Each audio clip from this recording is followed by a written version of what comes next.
Hello, this is National Chess Master Coach Bill at chess.com, and I'm covering an online simultaneous that my colleague FIDE Master Christian Apfler of Germany is conducting. He has 4 games going. Usually there's more. Maybe there was some confusion because he'd been out on leave for a while, but you're welcome to play him every Saturday. It's at the same time. You can join his club at chess.com. That would be the Tactical Brothers. You can also join my club, my free video lessons club. The links to these will be in the YouTube description. This video will be uploaded to YouTube and give you that information too. Also, it will be broadcast on my Twitch channel, which is Chess Coach Bill TV, and I'll put the link in there too, so you can follow me. A little bit more about what we're doing. Like I say, he gives this simul every Saturday. Now, what are the conditions to play? Well, if you need to be in one of the clubs that advertises the simul, and there's a whole bunch of them. But you can start with being in the Tactical Brothers or my Video Lessons Club. Those will have an alert posted in plain sight when the simul is. And any update, if there's a day missing, that'll be corrected. Okay. But anyway, excuse me. The conditions of the simultaneous are you play an underrated game, and you have a time control of 60 moves plus a 60-second increment. That means every time you move, a minute is added to your clock. So let's think about this for a moment. You want to take your time in these games. A number of people get on here and play very quickly. Now, it's okay to do that in the beginning if you understand the opening. Okay, if you're playing a theoretical opening, but there comes a point when you have to take your time and think. Now, you can look all over YouTube and all over Twitch, and you can see all kinds of blitz chess being held. You can play all kinds of blitz chess.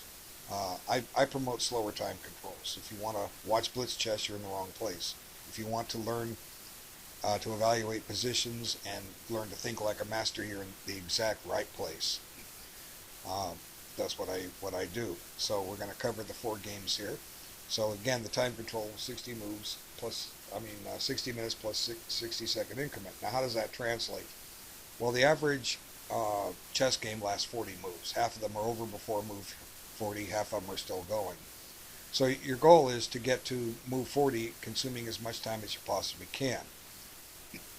So if you took exactly 100 minutes on your first 40 moves, you would reach move 40 and just completing your time control, and you'd have 1 minute left to start counting the increment.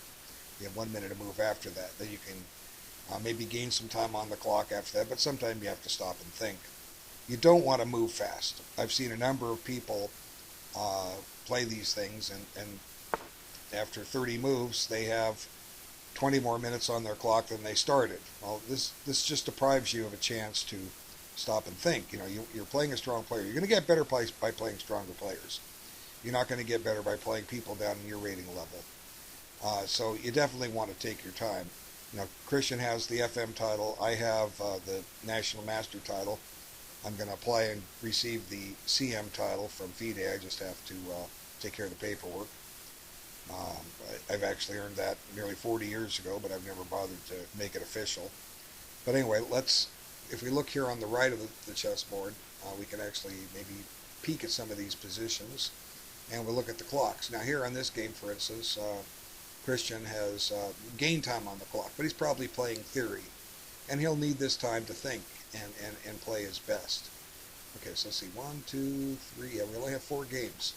So without further ado, let's just do a quick run through on these and see what's transpiring. And it says here, you learn to think as a master does, over here on the right, by playing him and receiving prompt feedback of his thought process. This is at my website, chesscoachbill.com. There's a program there, and I do much like what I'm doing here when I'm playing you guys.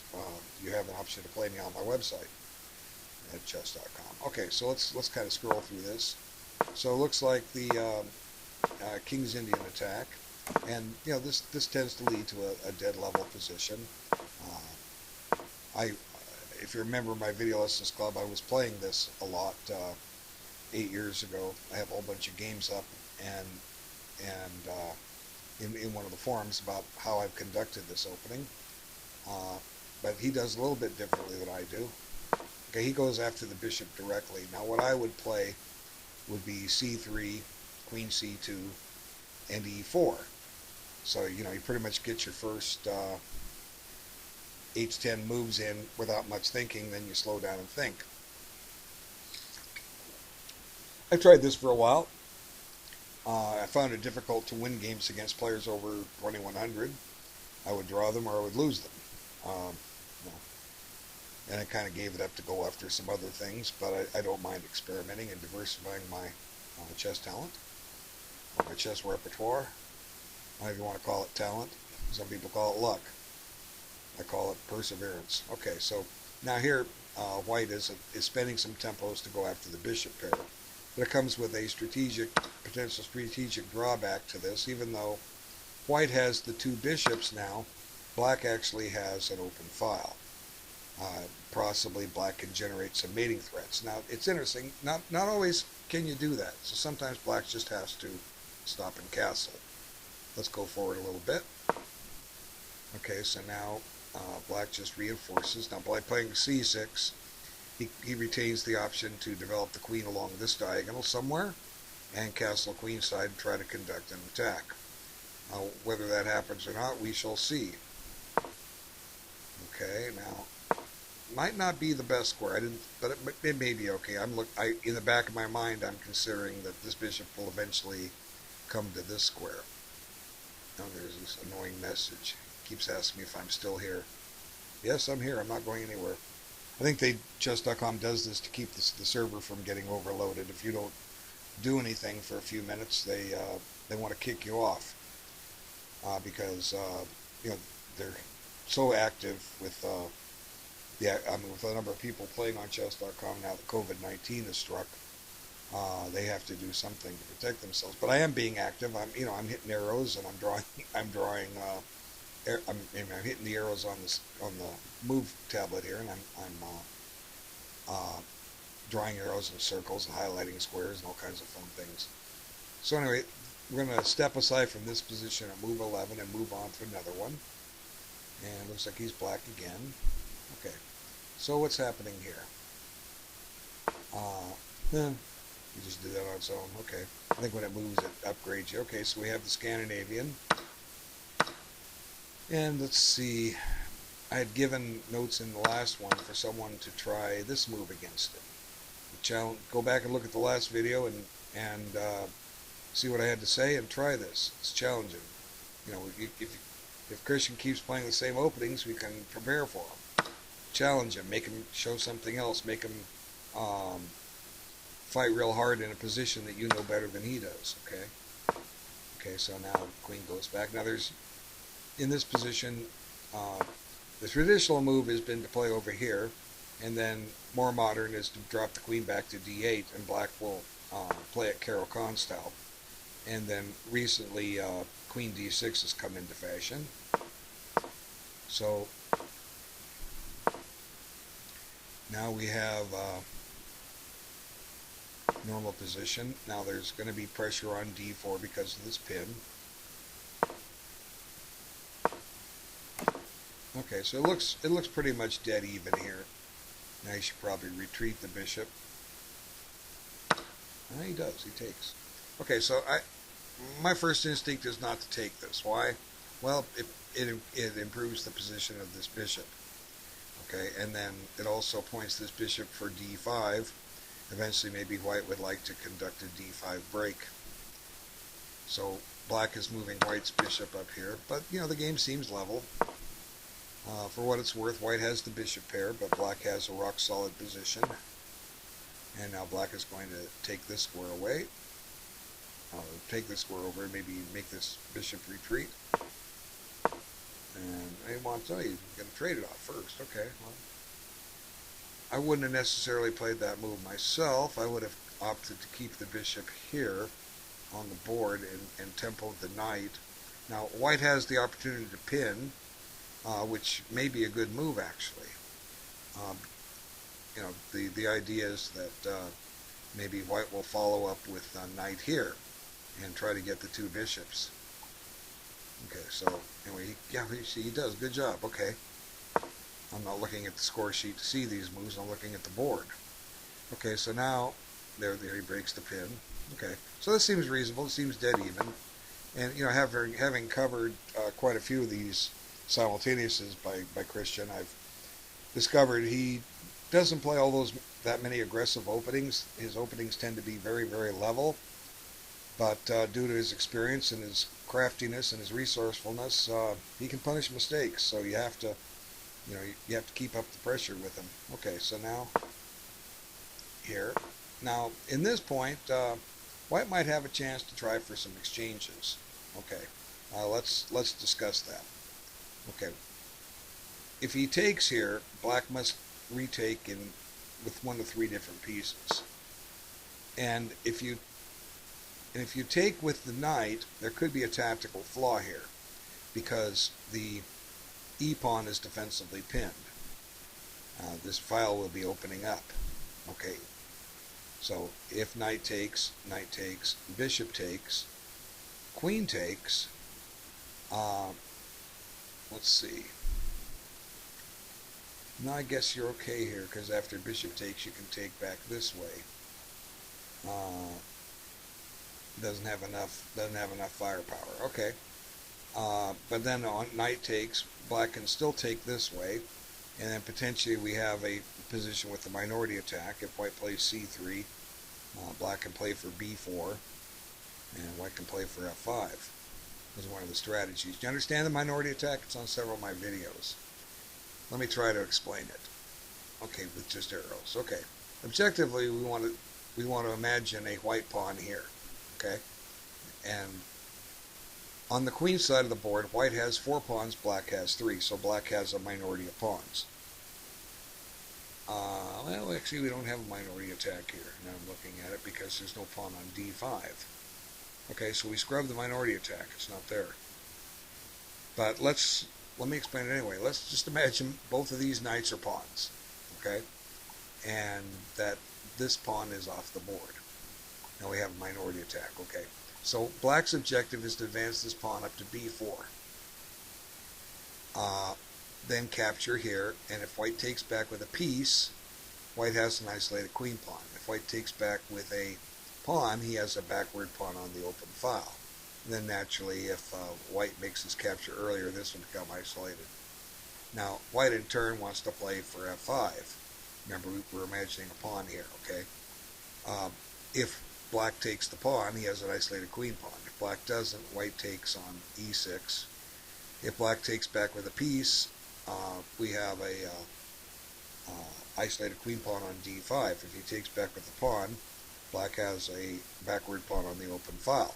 So, having watched countless amateur games where the minority attack comes into play, I have noticed some interesting facts. Anytime neither side conducted the minority attack, the game was decided by a blunder some other phase of the game. But each and every time one side conducted that minority attack, they won. Each and every time. And until about 1.5 years ago, I never saw a game where both sides ran the minority attack. And I finally saw one in a tournament here in Las Vegas 1.5 years ago. A couple of 2,000 players sitting near me. And they both reached a position where they had isolated queen pawns. Okay, and then they got down to a knight and pawn ending. And then both sides eliminated each other's weakness by tracking those pawns down with their knights and capturing them. And it's a dead draw. Black just was under the assumption it was a dead draw and stopped thinking. Next thing he knew, White's king and knight got very active in the Black position and started creating weaknesses, and Black lost. And I've had students that I teach the minority attack, they set it up and they don't play it. And I'm asking them after the game when we're reviewing it, why didn't you play the minority attack? Well, I was afraid to. I said, what's wrong with trying to create a weakness in your opponent's position? And they couldn't really answer. Okay, so let's go forward a little bit and see how this plays out. So bishop h4.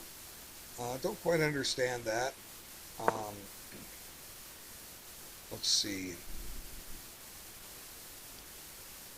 Maybe rook here with the idea of rook here would be good. Or we could take, see how he takes back, and then willingly go into a minority attack position. Okay. So bishop Now he takes. This doesn't quite eliminate the minority attack, but pretty much so, unless white captures. But here, now white has lost the tempo by the bishop dropping back and then coming in. So black will probably take back with the queen, and the game seems to be dead even. White having the slight advantage that he has a bishop versus a knight. Gotta have my iced tea. Okay, let's move on to one we haven't covered yet. See what happens. Well, they're moving along kind of fast. Both have gained time on the clock. But they're at move 20. This is definitely the time to slow down. Okay, so let's see. He likes to play the 4 knights. Now this technically is incorrect, and I'm wondering if we don't have the center fork trick here. Knight takes here. Knight takes e5. If knight takes, we have d4. But there could be a tactical reason why not to do this, but it sure looks sound to me. Okay, so now castles. So we have a pretty much level position here. And the knight is immune because of the pin on the knight. White can recapture with his queen. But now this knight's under attack. So he defends it. So we can see a flurry of minor pieces traded off here. Knight takes, bishop takes, knight takes, bishop takes, queen takes. I mean, it's, here, knight takes. Maybe I'm too many. Takes, and then takes, and maybe take with the queen. And we seem to have a slightly even game. There's a great book I read way back in high school, a long time ago, in class of 1973. The Middle Game of Chess by Reuben Fine. You need a little culture. Do you know who Reuben Fine was? Oh, there's that annoying message. Am I still here? Okay. Reuben Fine, at his prime, was a contender for the World's Championship. He tied, there was a tournament in 1938, Avro, A-V-R-O. It was held over several cities in Holland. It was to determine who was going to be the challenger to Alexander Alekhine. And Fine tied with Paul Carey's for the right, and Carey's won it on tie breaks. But the match was never held because World War II broke out. So he continued to play chess. He wrote 3 books. I'll get to those in a moment. He wrote 3 books. Well, he wrote more of those, but he wrote 3 classics. He wrote his Middle Game of Chess, which I'm going to discuss in a moment, that relates to this position we're in now. And then he wrote Basic Chess Endings, and then he wrote Ideas Behind the Chess Openings. Okay, I'm going to talk about each one. These are great books. But so first, let me cover the Middle Game of Chess. This is what we call a semi-open position. Semi means half. Now, black has a half-open E-file. White has a half-open D-file. Okay. White's center pawn controls more of the center than black's does, or let me rephrase that, deeper into the territory. So because of this in itself lends white a very tiny advantage. Okay, and but by no means is black worse. This is an even position, but white is only going to preserve the advantage of his first move. Now, if you imagine those 2 pawns off the board, then the position is an open position, and then rooks and queens have access to the center files. Bishops have access to on diagonals to then reach new diagonals, and a development advantage can be very decisive. Okay, so Reuben Fine's other books. There was Basic Chess Endings, and it basically, there's some flaws in it that have been corrected over the years, but it basically covers just the rules for just about every endgame. Bishop versus knight, knight versus bishop, rook versus bishop, and so on and so on. So just use your imagination. And he has some more complex endings in there, but it's an excellent book. And his other one was Ideas Behind the Chess Openings, and that got revised later. The first edition held hardly any information on the Sicilian defense. The Russians during World War II, as they were becoming the greatest chess machine the world has ever seen as far as the nations go, they contributed a lot to the theory of the Sicilian defense. His later edition covered more.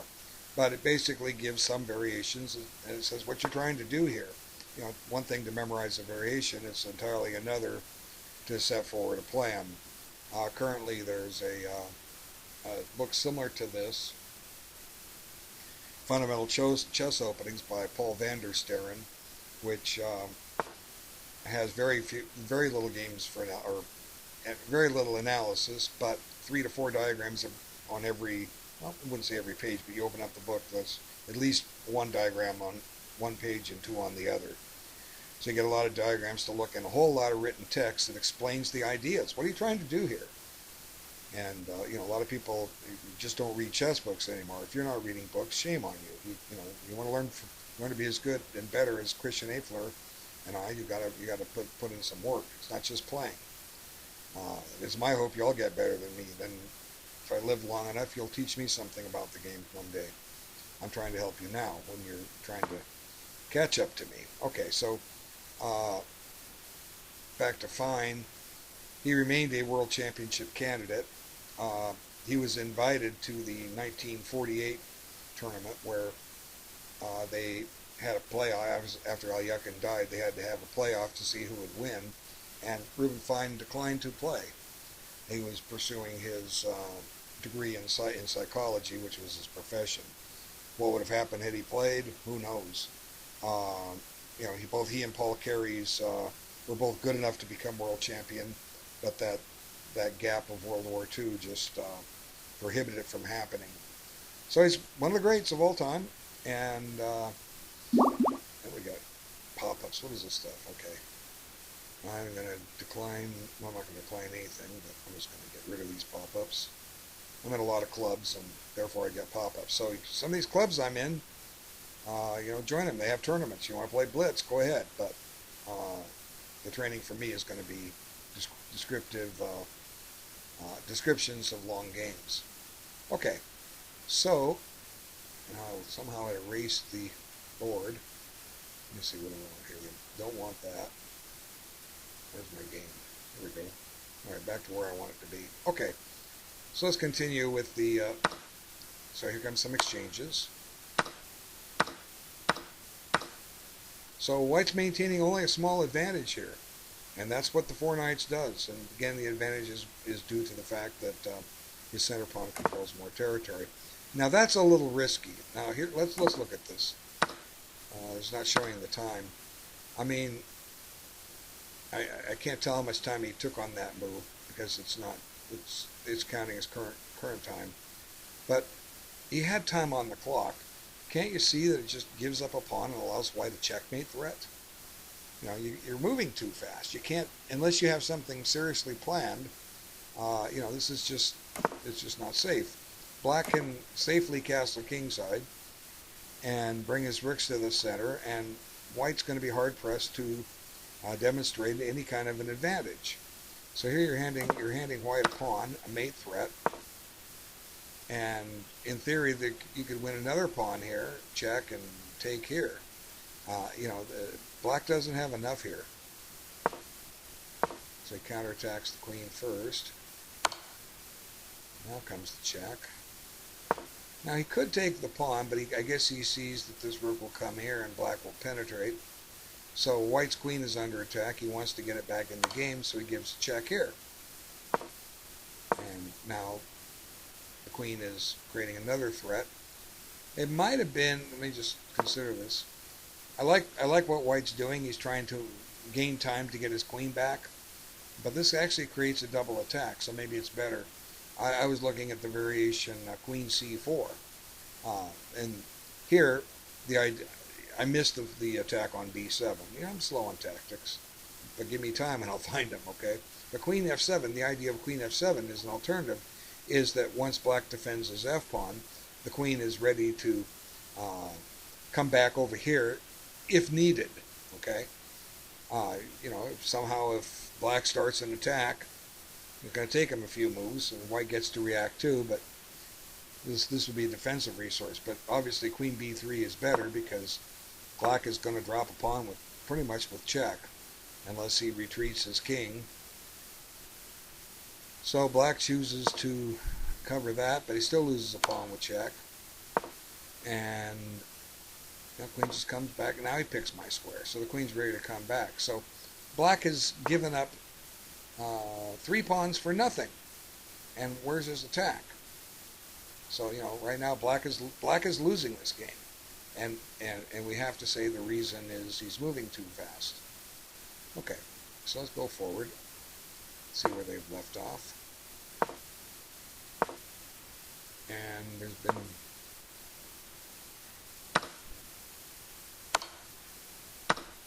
some more exchanges. And did white give back a pawn here? Let me see. Something's wrong here. Maybe I'm just going too fast. Myself going too fast. Okay, let's see. White has 7 pawns. Okay, he only won 2 pawns. I was thinking he won 3 pawns. I can't count. Okay. So here, white is giving back one of his 2 pawns for a simplistic ending. But this could get a little risky, giving back the pawn like that. Why do I say that risky? Well, I'm not talking risk of a loss. I'm talking about risk of accidentally giving up a draw. Okay, so here's a guideline for you. If you're going to be down a pawn in the ending, you want it to be in a rook and pawn ending. Although I'm going to show here in a moment, we can't do this. Go for that rook and pawn ending directly. Rook and pawn endings offer the best practical chances to hold the draw when you're down a pawn. One master. I'm going to take the glasses off. I just until I got my new pair later this month. They're kind of, these old prescription bothers me. Okay, so somebody made a comment years ago. All rook endings are drawn, but we have to be careful. If you don't look too quickly, or if you take your time, you'll see it. Queen takes is met by queen takes, rook takes, and then black has achieved his aim. He's gone into a rook and pawn ending, a pawn down. But he's got to be very, very careful, as I say. Rook checks, and if the king activates himself, we can grab 1 pawn and be forking a couple more. Now, it's true, black's rook can come down to the 7th rank, but I don't think that's enough compensation. So black did proper by taking with the rook here, and then tries to live another day. So I wouldn't have given back the pawn. Let's take a look at the position. Oh, we had one game that I haven't even covered. It's over. Wow. Well, we'll cover here in a moment. So G3 and Queen E7. So black controls the E file and seems to be out of immediate danger. But let's back this up. This I don't give up another pawn. Let's see. So D5. White can't take because it's pinned. So there is undue pressure coming up on, a lot of pressure coming up on E4. So what can we do different?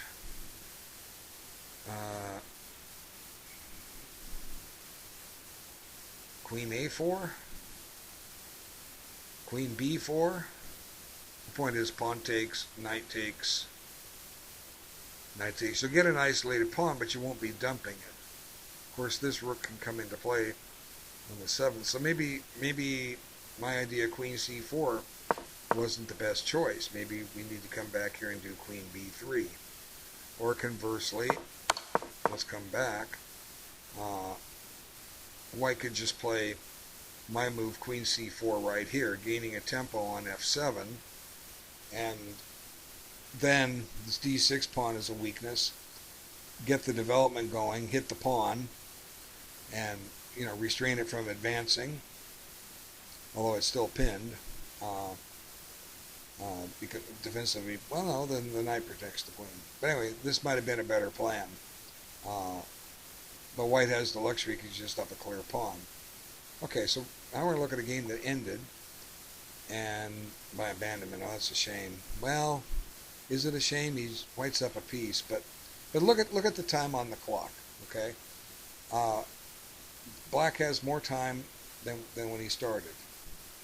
So, and he played 27 moves. So he spent 23 minutes on 27 moves. He's moving faster than a minute a move. This is not good.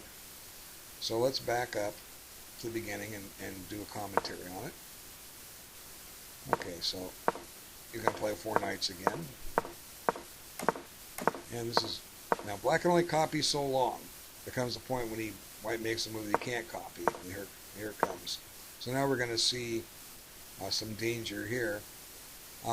Black's next move at least drops a pawn, because here's why. This pawn is overworked. Can't perform both defensive functions. So the interesting idea for White here is to play bishop takes f6, followed by queen c1 at some point. The idea is to get the queen to h6 and threaten to play knight takes f6, winning the queen or mating. It's a theme you can use. But he chooses to go this way. Yeah, that's the way I would do. Okay. Now he stops to take here. Oh, he's doing this to win a piece. Okay, well I missed that entirely. I'm looking at the thematic, the mate.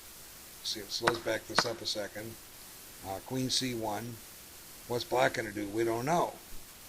Maybe he will bring the king up. But regardless, this just removes the defender and picks up a piece. So this happened because White moved too fast, or Black moved too fast. And now I guess it is giving the times. Let's look at these. Yeah, now the game's over. So he took 4 seconds on that move. Instant. Pretty much instant. Pretty much instant.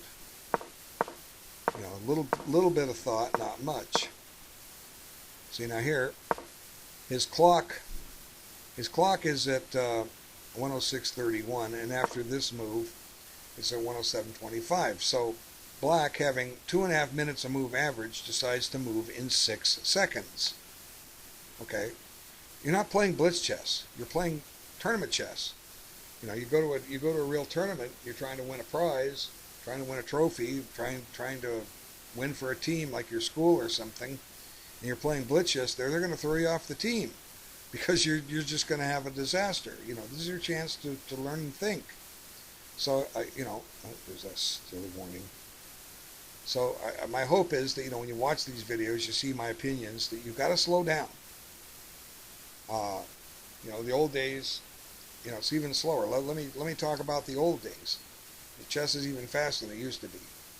So back when, I don't know when the changeover was, but when Karpov and Kasparov were dueling with their matches, and before that, all the years before that, they played a time control of 40 moves in 2.5 hours. Okay? When I got my FIDE rating way back nearly 40 years ago, that's the time control I played. It's a wonderful time control because you got plenty of time to think. So 40 moves in 2.5 hours. People like Sammy Rejevsky, you know, one of the all-time greats, another one that was close to being a world championship candidate. He habitually got in time pressure. Bobby Fischer hardly ever got in time pressure. But anyway, everyone's different. So Walter Brown, you know, American U.S. championship winner 5 times. He got in time pressure a lot. So that means they're spending over 2.5 hours on their first 40 moves. Plus, they're also thinking when their opponent's moving. So if you made move 40, you would then adjourn after 5 hours of play. Okay, what do I mean by that? Okay, let's say this position is move 41, and we both spent total of 5 hours. Well, it's not, but we're just assuming. Now, what I do is I write on my score sheet what my move is, which is going to be this. Okay. That's what Christian Afler played. I'm going to write that, and then I sign the score sheet, make it official. My opponent signs his score sheet. He doesn't know what my move is, and they put him in an envelope. that's why they call it the sealed move. It's sealed inside of an envelope. The tournament director, the arbiter, he keeps it in his possession, and we go home. If we're in a big tournament, probably going back to our hotel, and we'll eat dinner, and then the master has a second. For instance, in the 1972 World Championship match with Spassky, Fischer's second was Father William Lombardi. If you were the Russians back then, you had a huge team. They had the whole national team backing you up. Okay, but what would happen here is, like if Fischer had a German, Lombardi was a second. I know Larry Evans was a second in some of his earlier matches. Fischer goes to bed, or you go to bed if you're being adjourned, and your second stays up all night, burning the midnight oil. He stays up and he starts analyzing what he thinks is going to happen, because at that point they're close to equals. Okay, when you reach an end game. So the Bobby Fischer, or you wake up the next day and you sit down with your second. He goes, "This is what I discovered." And then you both look at it for a little while longer, and then maybe later that day, maybe not until the next day. It just depends. You go back and you complete the game. Now the secondary time control is 16 moves in an hour. So if the game is extremely long, at move 72, you've reached 9 hours of play. You could argue that in 1 more hour you'll play another 8 moves each. At move 80, guess what? 10 hours, you seal a move again. You come back and finish it later. Okay?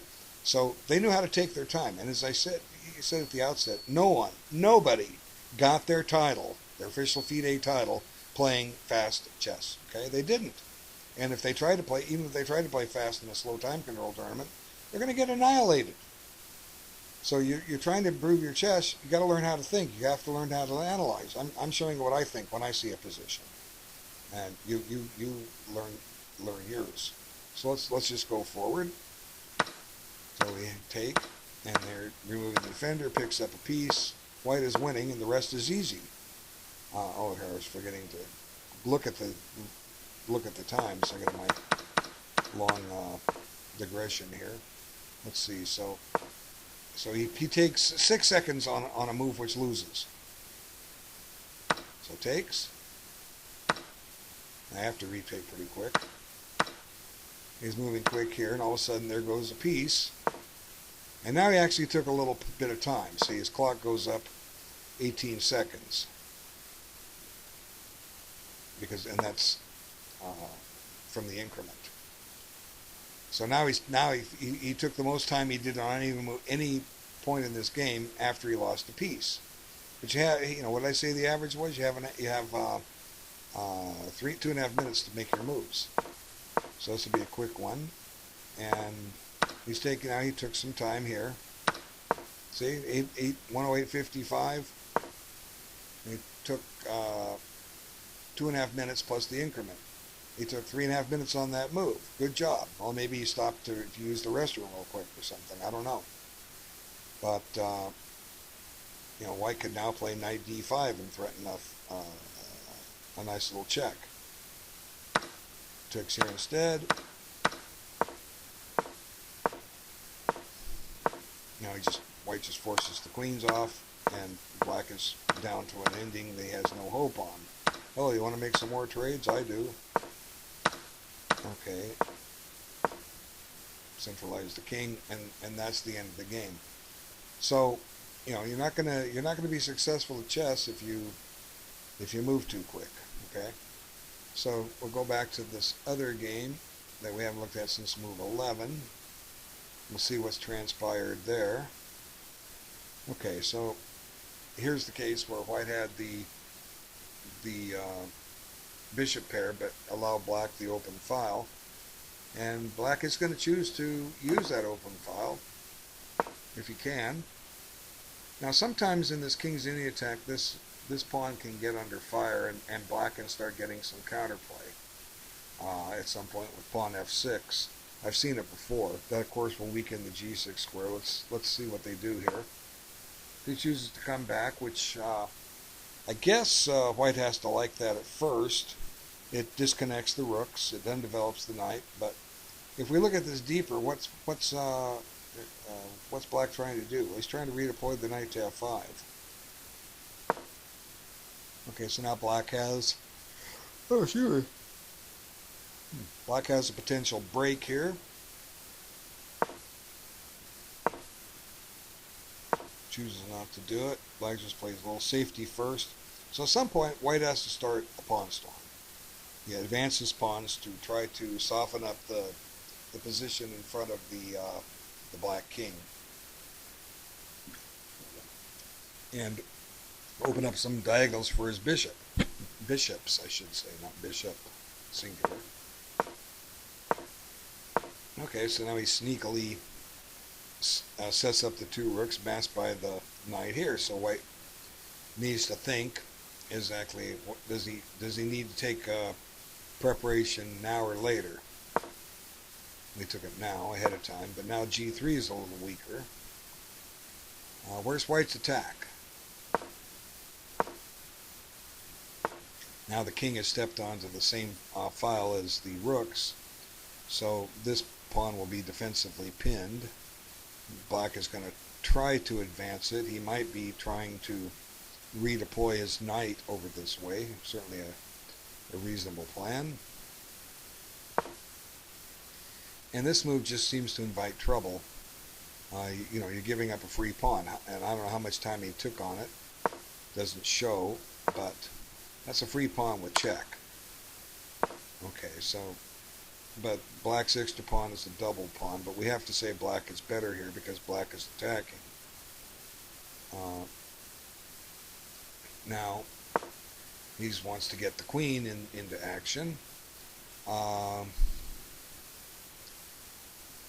Let's see, maybe eyeballing some kind of a sacrifice on g3.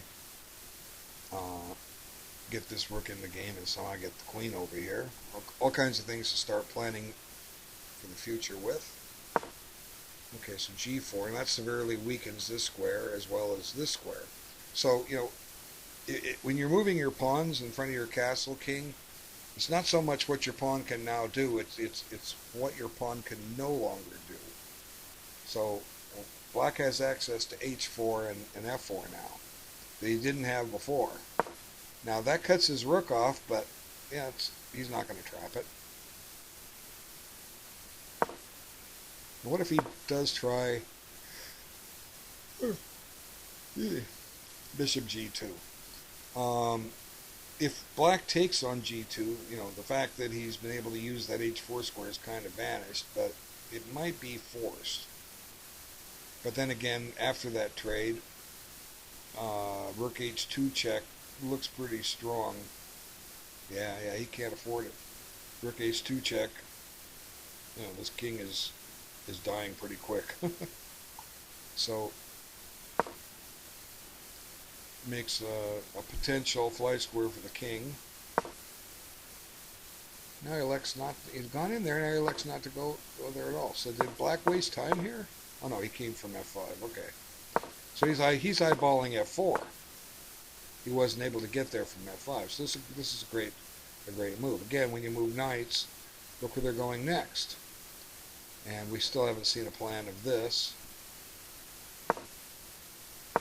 but it may be coming. Yep, here it comes. Okay, so Black is about as ideally posted as he can be here. He's taken over that f4 square, and this is only possible because White played h4. And here's my little warning. Okay, gotta like Black here. The only piece, these pieces aren't helping much, but they will be.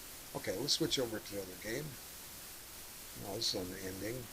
Now here we see White with almost exactly as much time as he started with. So 35 moves in, he's taking a minute to move. Why? Now what's happening? Is it, well, it looks like he's close to even. Maybe even slightly better because of the bishop, but you know, we gotta slow down, guys.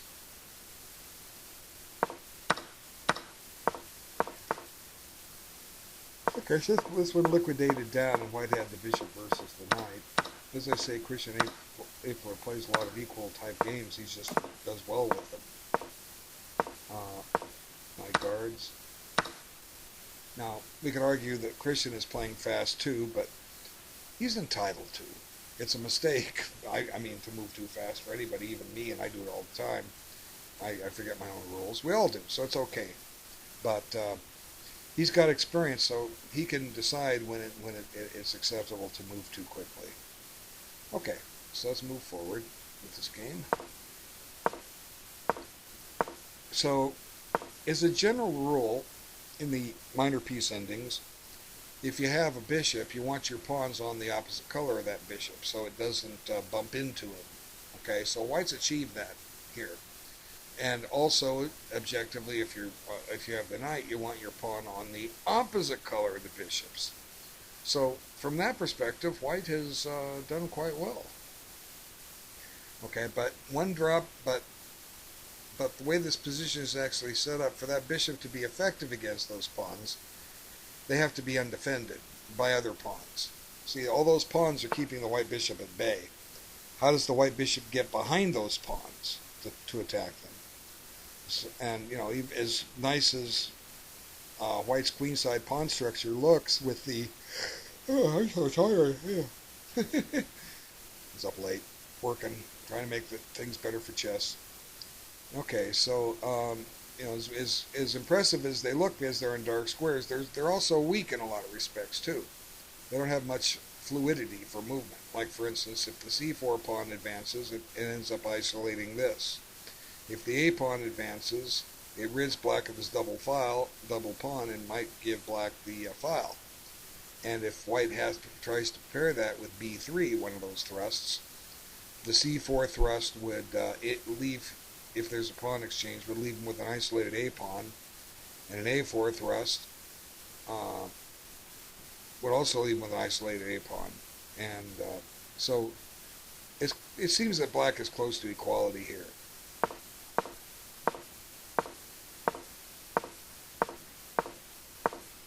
Okay, so they're just now white has succeeded in getting every one of his pawns on the opposite color of his bishop.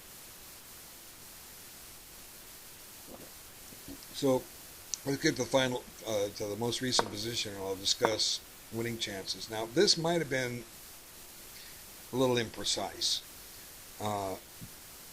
in the fact that, you know, if you advance your pawns, the other ones become targets. Now, let's just weaken g3. Might have been better to centralize the king, but we're going to get to the position they're in and talk about a strategy for each. Okay, so here black is saying, I'll put my pawns on the color of your bishop, but I'm going to restrict your bishop. And any way you try to break up the position, I'm going to leave you with some kind of weak pawn. So black has defended this well.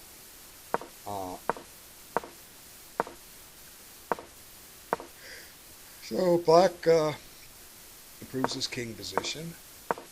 Knight's on a nice square. Comes back. Okay. So how do we play this position if we want to play for a win with white? Because we're going to say white wants to play for a win. Okay. Why am I saying that? Well, white has a bishop. Well, you need to trade rooks. What now? The problem is there's no open file. White will have to accept a weakness to open up a file. Okay, and it's, you know, he has to play for c4 or a4, and you know, it's not that easy. So it seems like black is just content to sit here, and even if we can get the rooks off the board, it's not clear how that bishop beats the knight, because, you know, moves by white will create weaknesses. g4 at some point is a possibility, but that's going to leave him with a isolated h4 pawn, as well as the f4 pawn will be isolated. So right now we'll say this seems to be drawish, and we'll move 37. We'll come back. Okay, so what's happening here? This is a position I looked at earlier, and I thought it was unnecessary to give back one pawn. So one pawn, back it goes. Now king e7.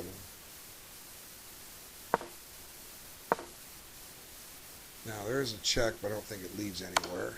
And he does check. And now the queens come off. Okay. So white got his queen trade. Now the question is, can black hold the draw here?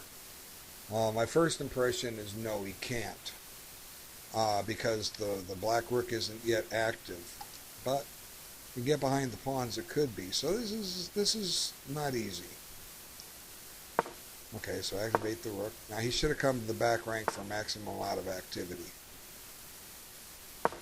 Yeah, rook down to e1. Try to get behind the pawns, because the rule is you want your rooks behind pawns. You want your rooks behind your pawns. You want your rooks behind your opponent's pawns. And I hear a lot of ticks. Somebody's moving quick. This is not blitz and bullet chess, guys. Whatever board that's happening on. Okay. Now the white king is well centralized. Now we don't need necessarily advance. That just makes them weaker. This pawn is a target now, where it wasn't before. See, look at that. And now he plays defense, but the rook is tied down. Now we can chase him out. See? Now he counterattacks. Now this is just going to lead to a winning game by white. We can just trade rooks. No, he doesn't. He desperados. Now here he should desperado back. And now the one pawn restrains the two. So just like that, black has managed to achieve a losing game. And why? Because he's moving too fast. You know, you got a free game with a FIDE master, and you want to play blitz chess against him. Guys, learn from me, learn from Christian. And now the outside pass pawn can't be stopped. So white, I don't know, white's still playing, or black is still playing on. Now at this point, I would promote those pawns to knights and hunt them down, hunt that king down. You ever try 4 knights against a king? And those things, they're deadly. And it's just a matter of time. You know, I don't know why he's playing on. Okay, I think for all intents and purposes, we can say goodbye to this game. Okay. Oh, now this is getting interesting. This file used to be open. Now it's closed. How did this work out on the other side of that pawn? Well, we're going to find out. Okay. Oh, wait a minute. Back before this. Okay. Okay, so you reinforce the knight. Have that wonderful outpost on f4. So he challenges it. Here's where it got out. Here's where he got rid of it. Okay, so this is not under fire, so maybe the correct move here is g6. Or, you know, I'm wondering about an exchange sacrifice. Let's see. Try to get a little comfortable here. Okay. Midwestern Conference becomes first major call in football to cancel. See, I get all kinds of alerts. Who cares? Play chess. Heck with football. Chess is the game. Okay, so rook takes bishop, but then, I don't know. This is not a good bishop to have. Okay, so if this opens up a new file, we can eventually probably get this in. A little preparation, or even a clearance sacrifice. There it is. Now he's giving up the bishop. But let's see, what am I missing? Oh, no. I can't see one mover. See, it's being protected.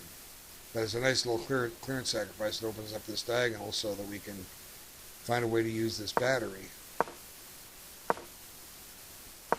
He says, go ahead, take my rook and bring my queen into play.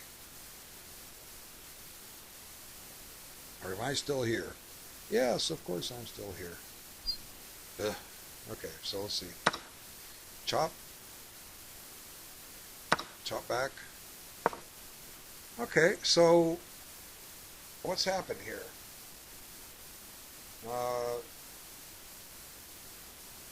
White's holding on. White controls the light squares, black controls the dark squares. If black can find a way to trade rooks and queens, he's likely to head for a draw. So, you know, both the 2 of the 3 remaining games look very, very even, very drawish. Let's see, we're done with this one. Let me just close it out. We're down to the 3 that we have in front of us. Okay, so that allows an en passant capture, which white should not do, by the way. I don't know, you can get another pawn out of it. Let's see. Takes, and steal this one. I don't know. Seems like the black attack looked kind of promising. Black's found some resources to defend. And to his credit, he is playing a little slower now. But still, he's gained 34 minutes of thinking time onto this clock. And he's spent 14. His clock's gone down by 14, so 30. He spent 40 minutes on 35 moves. He's still going over just barely over a minute a move. You have 2.5 minutes. 2.5 minutes a move.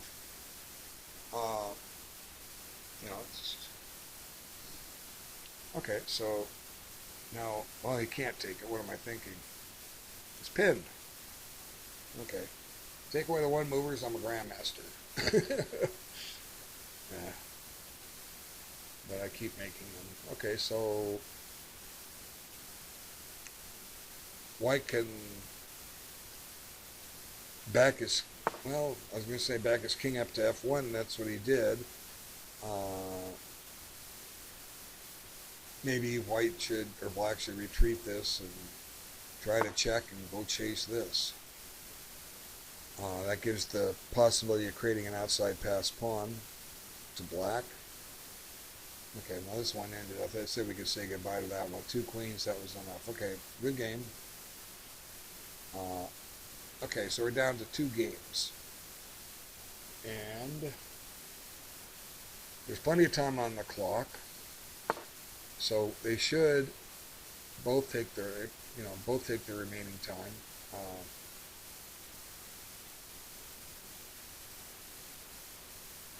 Now this clears the way to give a check on C1. So what should white do? Well, white might play Queen E3 here. The idea is let's trade queens, and I'll keep you from winning my A pawn, and I'll hold a draw. So I would say that white has an excellent chance of holding the draw here. But only if you take your time, because if you go quick, you're going to slip. At some point, you're going to slip, and Christian is talented. He recognizes mistakes. Okay. So, what I'm going to do is I'm going to just take a short little break here, since we're down to 2 games. I'm going to pause the video. I will resume it when I return. We'll keep this whole simul on one video. Thanks. Okay, I don't know why this thing stopped. I'm back. We've had a flurry of activity here. This game ends in a draw in this position. I think both sides can be happy they got a draw, but also mad that they let things slip away. Let's just back up real quick.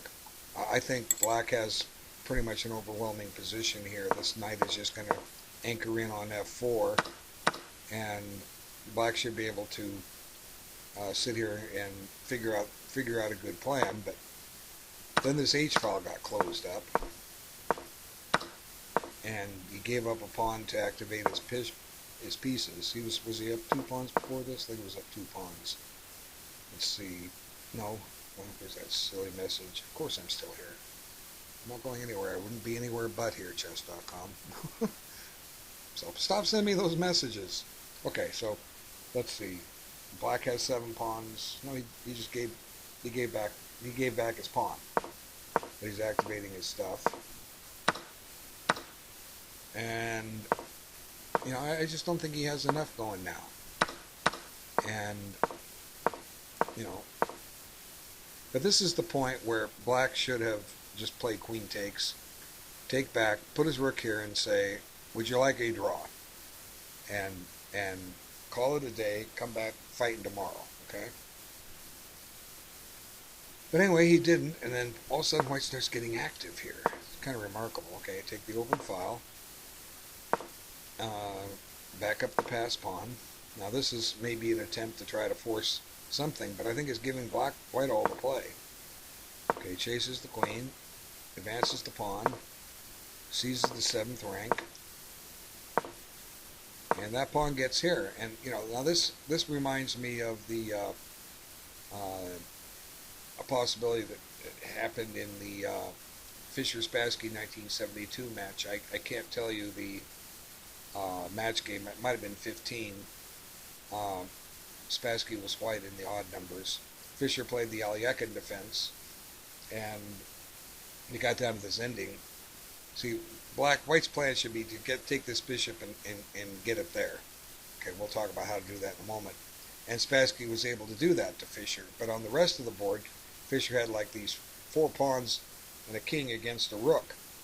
And the position was defendable, and Spassky made some unfathomable error. He just couldn't believe it. He would do something. He says, oh my God, I had his rook trapped. How could I lose that game? But he did.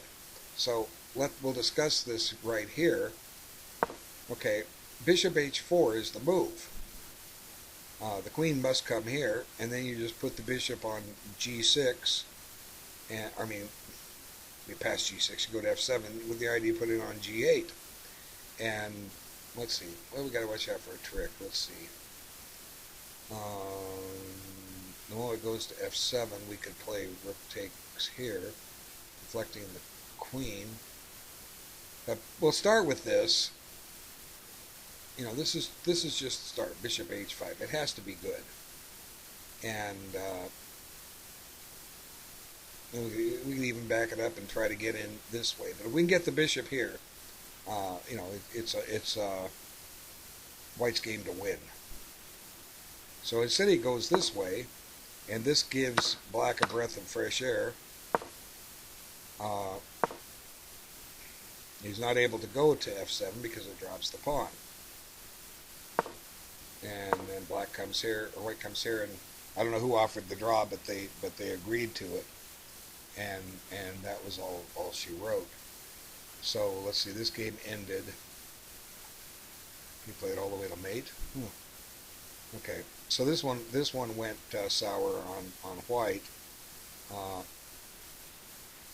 White theoretically has the better of it, but black is going to find a way to crack through, and he finds a way based on a little tactical positional trick. We'll see what happens when we get there. So they're both shuffling around. I don't know if there are any draws offered or not. I know Apler will not take them.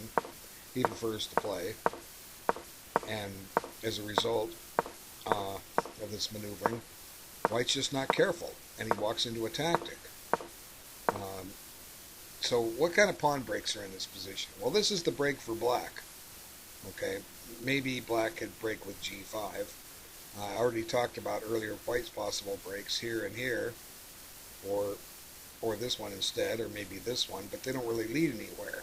And black's break shouldn't either, but it does. So he's tied down to guarding this weakness, but now there's a tactical flaw in this position. If the d file opens up, there's something lost. So white moved too quick. There it goes, and now we just trade down to a lost ending. Now maybe he should have come this way, but I get to win the c6 c5 pawn. Now I was thinking of moves like king here, trying to capture this, and then try to force the last pawn off somehow. But he goes this way, and Apler concludes that he can transpose into a winning king and pawn ending, because black must lose time to stop this a5 pawn, a4 pawn. And that's exactly what he does. And now he's neutralized these pawns, and he's now able to create a pass pawn of his own. And that will prove decisive. And there goes this one, and black's just up a pawn and going to win. Hey, there's nothing white can do to defend this. It's just over. Now, it seemed a little unnecessary to come back. I would say just go forward, but I wasn't playing the game. So now,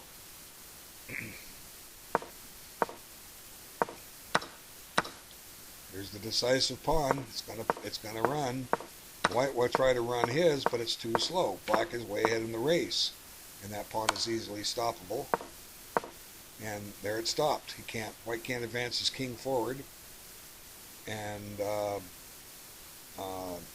this pawn can never advance. So black will use his king to force his king out. Here it comes. I don't know why he's going here, but I guess he wants the distant opposition or something.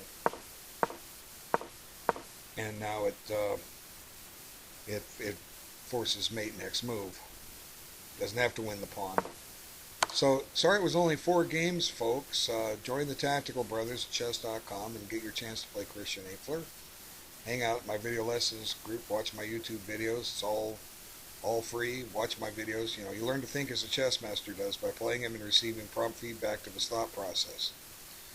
Well, this demonstrated, you know, my thought process in somebody else's game. But this is how I analyze chess. You want to learn to think like a master? Well, watch my videos. You'll see how I think. And I thank you all for watching.